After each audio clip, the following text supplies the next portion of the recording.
혹시 지금 당신은 50대인가요? 그럼 어떤 모습인가요? 그동안 열심히 일한 대가로 빨리 은퇴하고 남은 인생을 알차게 즐기며 살고 싶은가요? 아니면 이미 경제적으로는 여유 있는 상황이지만 어떻게 즐겨야 하는지 잘 몰라서 방황하고 있는 것은 아닌가요? 무채색 같았던 자기 삶에 비로소 색을 더하고 싶지만 어떤 색을 어떻게 더해야 좋을지 모르겠나요? 정년퇴직이 손에 닿을 듯 가까이 다가와 있지만 그 이후의 인생에 두려움을 느껴 이런 상황에 대해서 애써 외면하고 있진 않나요? 하지만 어쩌면 이런 모습 속에서 진정한 자신을 발견하게 될지도 모릅니다. 50대라면 지금 자신에게 주어진 인생을 마음껏 즐기며 살아야 합니다. 지금 즐기지 않으면 남은 인생도 즐길 수 없거든요. 50대가 되면 행운과 불운이 모두 찾아옵니다. 그렇지만 행운만 찾아오는 사람도 없고 불운만 찾아오는 사람도 없답니다. 단지 행운이 먼저 찾아오는 사람이 있고 불운이 먼저 찾아오는 사람이 있을 따름입니다. 행복을 느끼는 사람은 주변에서 사람들이 모이게 됩니다. 그 사람 요즘 굉장히 행복해 보여. 그 사람이 웃으면 나도 따라서 웃고 싶다니까 라면서 말이죠. 사람은 행복해 보이는 사람에게 다가가는 법이니까요. 불행해 보이거나 불만이 가득한 사람, 남을 원망하는 사람이나 비장한 느낌을 내뿜고 있는 이에게 다가가거나 그런 사람과 친해지고 싶어하는 사람은 아무도 없습니다. 그런 사람에게 다가가면 자신도 마이너스의 악순환에 빠진다는 사실을 알기 때문이죠. 식사할 때도 마찬가지입니다. 지금까지 먹은 음식보다 더 맛있는 음식을 먹고 싶다. 이렇게 생각하면 어떤 음식을 먹어도 만족할 수 없습니다. 하지만 지금 먹는 음식도 나름대로 맛있군 이라고 여기면 어떤 음식이라도 맛있게 먹을 수 있지 않을까요? 그러면 음식점 직원은 물론이고 같이 식사한 사람에게도 사랑받게 되고 이윽고 그 사람과 같이 밥을 먹으면 즐겁다 라고 주변에서까지 인정받게 됩니다. 50대에 접어들면 지금까지 살아온 인생을 돌아보아야 합니다. 실제로 자신의 인생이 어땠는지 일일이 따지기보다 그동안 힘들고 어려웠던 일도 많았지만 그래도 아직 살아볼 만하지 라고 자기 삶을 밝게 바라보는 게 중요합니다. 이런 마음가짐이 결국 긍정적인 인생관을 만들게 됩니다. 그리고 그런 사람만이 80대가 될 때까지 남은 30년 인생을 마음껏 즐길 수 있을 테니까요. 작은 일에도 화내는 사람은 사랑받지 못합니다. 주변 사람들로부터 사랑받으면 누구나 행복해집니다. 이것은 나이와 관계없이 태어날 때부터 죽을 때까지 마찬가지입니다. 그런데 유난히 주변 사람들로부터 사랑받지 못하는 사람이 있습니다. 그런 사람을 자세히 살펴보면 한 가지 특징이 있습니다. 작은 일에도 걸핏하면 화를 내는 것입니다. 50대가 되면 화를 잘 내는 사람과 화를 잘 내지 않는 사람으로 나눠집니다. 어떤 사람이 화를 잘 내고 어떤 사람이 화를 잘 내지 않을까요? 50대가 되면 지금까지 어떻게 살아왔는지 그 사람의 행동에 그대로 나타납니다.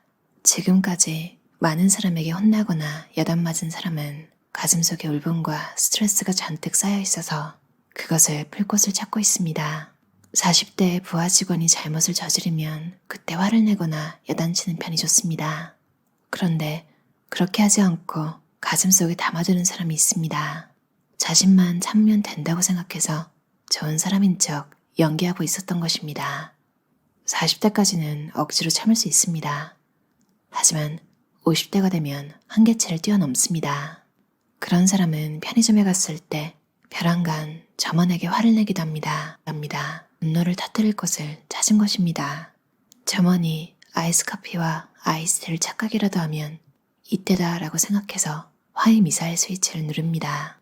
그런 사람 중에는 평소에 야단을 맞을 뿐 다른 사람을 야단칠 기회가 없었던 사람이 많습니다.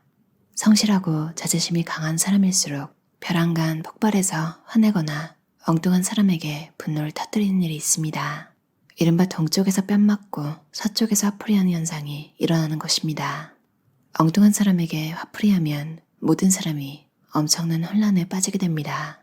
만약 조바심이 머리 끝까지 솟구치면 마음속으로 이렇게 중얼거리시길 바랍니다. 나는 지금 이 사람 때문에 조바심이 나는 게 아니라 실은 저 사람 때문에 조바심이 나는 거다. 괜히 이 사람에게 화풀이하면 안 된다. 그러면 엉뚱한 사람에게 분노를 터뜨리지 않을 수 있습니다. 원인을 제공한 사람에게 화를 내면 그래도 비난받지 않습니다. 하지만 원인을 제공하지 않은 사람에게 분노를 터뜨리면 온갖 비난을 한몸에 받게 됩니다. 정말 이상한 사람이군. 왜 엉뚱한 사람에게 화풀이를 하는 거야? 라고 말이죠. 그러면 결국 누구에게도 사랑받지 못하고 손가락질만 받게 됩니다. 50대를 가장 젊게 사는 방법. 엉뚱한 곳에서 분노를 터뜨리지 않습니다. 이 세상에 행복해지고 싶지 않은 사람은 없겠죠. 누구나 살아가면서 한 번쯤은 행운도 거머쥐고 싶어 하죠. 하지만 모든 사람이 갖고 싶어 하는 행복과 행운, 이 둘의 뜻은 비슷한 것 같으면서도 조금 다릅니다. 행복은 행운을 바라는 일이고 아직 행운에 도착하지 않은 것입니다. 즉, 결과가 행운이고 도중의 과정이 행복입니다. 그렇다면 어떻게 하면 행복해질 수 있을까요? 행복해지고 싶다면 많은 것을 체험해야 합니다. 결과가 좋아서 행복해지는 것이 아닙니다. 어떤 일을 해보기로 마음먹은 순간 행복은 이미 시작된 것입니다. 복권에서 가장 행복한 사람은 복권을 사기 위해 줄을 선 이들이 아닐까요? 그때 가장 가슴이 두근거리기 때문입니다. 설레는 마음으로 컴퓨터를 사려고 한 사람은 업체에서 내일 배송해준다고 해도 자신이 직접 가져가겠다고 하는 경우가 있습니다. 컴퓨터 상자는 생각보다 꽤 큽니다. 그래도 그 큰 상자를 든 채 이동하는 그 시간이 그에게는 가장 즐겁기 때문입니다. 도서관에 책을 빌리러 갔을 때 가장 즐거운 것은 어떤 책을 볼지 선택하는 시간입니다. 즉, 가장 즐거울 때는 도달점이 아니라 과정입니다. 여행도 마찬가지입니다. 목적지를 향해 출발한 순간 이미 집으로 돌아올 때의 쓸쓸함을 느끼는 사람도 있습니다. 외국 여행에서 가장 설레고 가장 가슴이 들뜨는 것은 여권을 받을 때입니다. 여행 가는 날짜는 아직 한참 남았는데 여권을 받는 순간 마치 여행을 간 것처럼 두근거리는 가슴을 주체할 수 없습니다. 비자를 받는 것은 상당히 귀찮은 일입니다. 그런데 그렇게 귀찮은 일을 하더라도 이후의 즐거움을 상상하면 굉장히 흥분되고 심장이 쿵쾅거립니다. 이것이 바로 진정한 체험이죠. 또한 행복의 절정은 도달점에 상당히 앞쪽에 있다는 증거입니다. 체험, 즉 행복과 결과는 같은 곳에 있는 게 아니라 한참 떨어져서 있는 것입니다. 만날 때마다 즐겁고 기분 좋은 사람이 있습니다. 바로 이야깃거리를 많이 가지고 있는 사람입니다. 이런 일이 있었어. 그때 이런 일을 했지. 라는 체험담을 많이 들을 수 있어서 만날 때마다 가슴이 두근거리고 즐겁습니다. 반대로 만날 때마다 불쾌하고 기분이 언짢아지는 사람이 있습니다.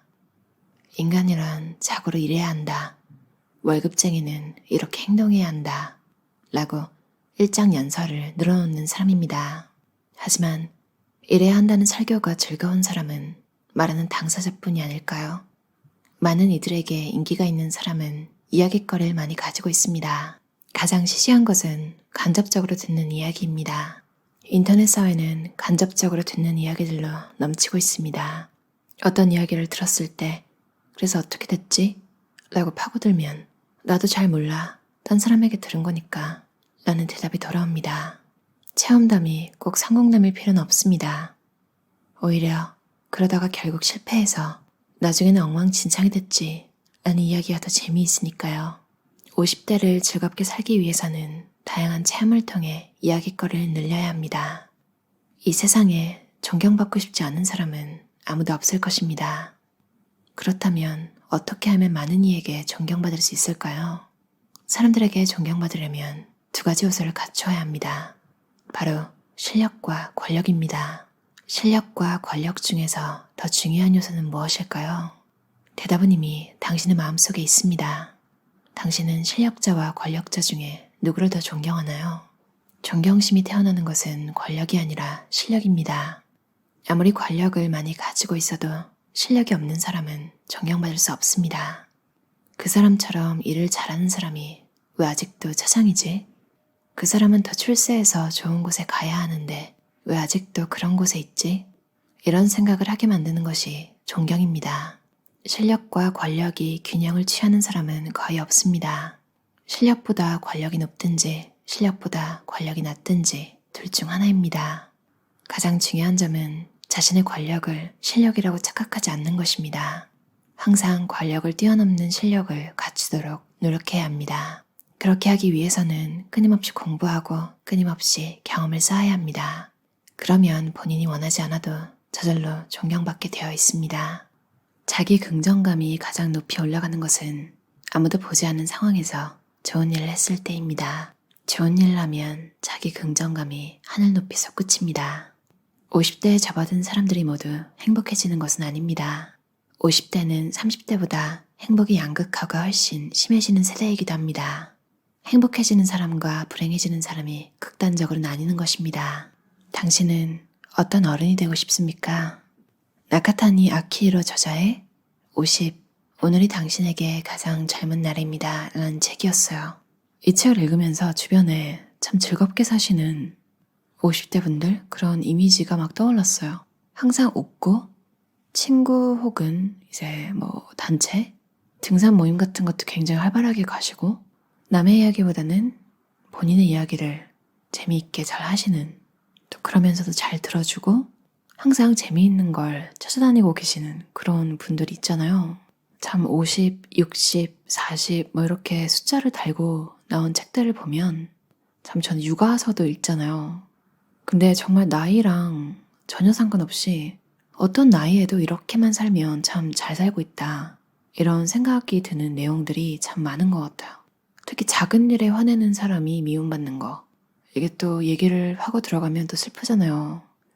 이분이 딴 데서는 참고 있던 거예요. 딴 데서 사람이 기분 나쁠까 봐 얘기 못하고 그 아랫사람한테도 뭐라고 얘기를 못하는데 내 위의 상사는 나를 막 뭐라고 하는 거예요. 아랫사람한테 계속 뭐라고 할 수 없는 성격인데 위에서는 또 뭐라고 하면 참 중간에 껴서 그렇게 괴롭다가 엉뚱한 데서, 참 슬프지만 인간이 그런 울분 같은 게 자기보다 만만해 보이는 사람, 그런 사람한테 갑자기 다 쏟아내잖아요. 혹은 남한테 그렇게 쏟아내지 않더라도 직접 그런 일을 서로 겪은 상대방한테 참고 참다가 자주자주 말했으면 차라리 쌓이지 않았을 텐데 얘기를 안 하고 참다가 정말 뜬금없이 폭발시켜버리는, 그래서 돌이킬 수 없는 관계를 만드는 경우도 있잖아요. 참 이게 어떻게 보면 나에 대한 과신, 내가 그런 감정들을 컨트롤할 수 있다고 믿어서 참은 거잖아요. 사실은 못 참으면서. 그러니까 내가 내 한계를 잘 아는 게 정말 중요한 것 같아요. 안 그러면 엉뚱한 데서 터지거나 당사자한테 정말 못 볼 꼴을 보이거나 그런 일이 결국 일어나더라고요. 그리고 자기 바운더리를 딱 정해주는 사람? 나 여기까진 도와줄 수 있는데 근데 여기가 내 한계야. 이 이상은 좀 못 도와줄 것 같아. 정말 한 만큼 도와준 거잖아요. 그리고 깔끔하게 여기까지밖에 못 도와주겠어 라고 말하는 그런 모습이 참 멋있더라고요. 그런 말을 할 수 있는 사람들.